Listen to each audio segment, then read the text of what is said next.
Good afternoon. Welcome to our webinar on management system improvement focused on root cause analysis, corrective action, and addressing opportunities. Improvement can be effected in several ways, either incrementally, step change, creatively, or reactively. So we will be focusing on organizational improvement. Most of the organizations focus much of their time in the reactive aspect of improvement, that is, in addressing underperformance and in corrective action. In addressing underperformance, the first question is, does the organization have specific and measurable targets in the first place? In corrective action for non-conformance, let's talk about conformance first. So does everyone in the organization understand the requirements to which they are subscribed to, like regulatory and statutory requirements, client requirements, adopted standards, internally set organizational requirements? Otherwise, the improvement activities will just remain as firefighting, and it may not significantly contribute to the strategic direction of the organization. So the invitation is to really establish a system first.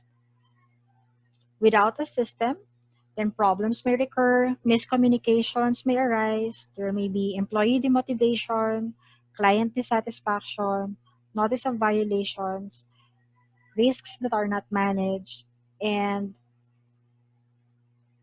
concerns about the viability of the business. So if you don't have a system yet, you may look into ISO 9001 2015 Quality Management System requirements.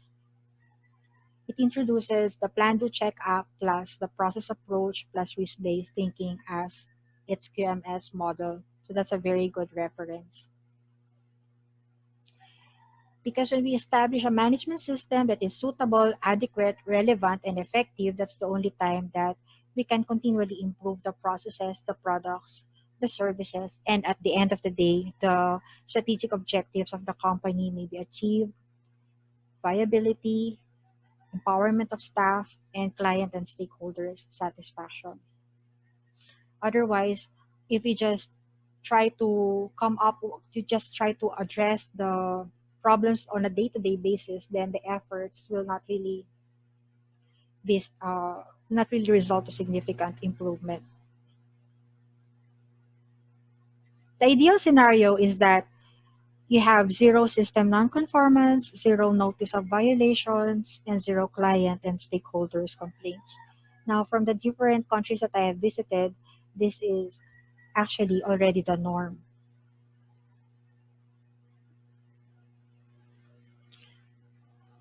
So if the corrective action activities are still random, the invitation is for the organization to establish a corrective action procedure wherein we can really ensure that the requirements are there, the correction, the root cause analysis, and the corrective action. And when we can really describe who are the accountable and responsible people, what will be the activities, when will the activities be implemented, how, and how will all of these things be documented. Okay? So when you document a corrective action report, these are the usual things that we find. What are the sources of the non-conformance, the requirement, the lapse, the evidence? We want to really specify the requirement so that we won't be subjective. And of course, here, we don't want to generalize so that the process owners will really be able to address the issues that are being raised. So for correction, it's also known as band-aid solutions, immediate action, or containing the consequences if there are any. For the root cause identification, you may use several tools like the 5 whys, the balloon tree, the Pareto, the Ishikawa or fishbone, affinity diagrams.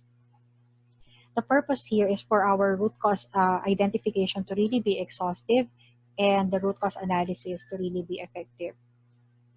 Corrective action refers to the actions that will address the identified root causes. So these are the major requirements: correction, root cause analysis, and corrective action.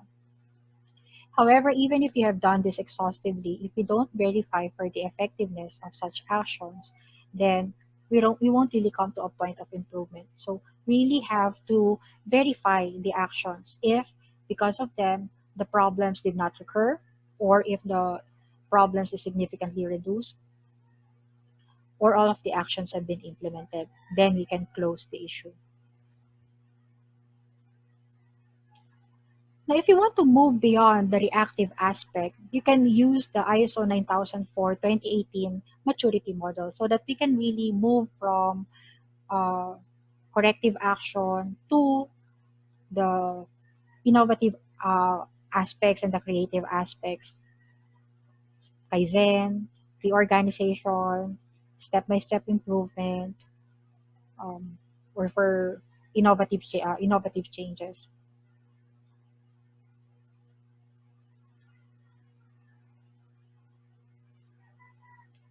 So for maturity model, you're invited to come up with a rubric such that you won't stay here at level one. Example, for innovation, you can have at baseline level one, limited innovation. There's no planning. It's very random. Then level two, the innovation is already based from data relating to needs and expectation of interested parties or from your context analysis.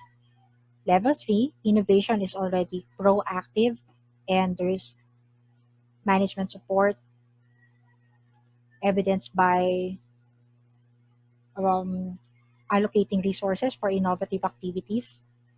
You can have level four, wherein the innovations are prioritized based on resources and strategy, and it is already assessed as part of the learning process. Then level five, when innovation is already a way of life in the organization. So let me share a sample template about the reactive continual improvement process, or focus on the corrective action. So as I have mentioned, you can state here the sources of your non-conformance. Other organizations have different forms for different sources, but some organizations have just one corrective action request form. In your form, you may opt to define your non-conformance as minor or major. Other organizations, they don't grade their NCs anymore. They just state plainly NC or non-conformance. And as I have shared, you have to indicate what requirements are being violated so that we are not subjective. And then we have to really specify the sampled lapses. Here, aside from jumping immediately to the correction, we inserted this that you have to define the nature of the findings, because sometimes there are findings that involve outsourced service providers or consultants, and thus, or if it's interdepartmental, then you really have to consult these people when you are formulating your corrective action. Otherwise, you won't get their commitment, and there's a chance that the issues may recur. Then we proceed to the correction. Here we inserted that we can check for the if the nonconformance is potential to occur in other areas, or if it's found in one site, is it potential to occur in other sites. Then we put here the commitment date for this band-aid solutions. It has to be without undue delay. And then as I have shared, you may use several tools for the identification of potential root causes.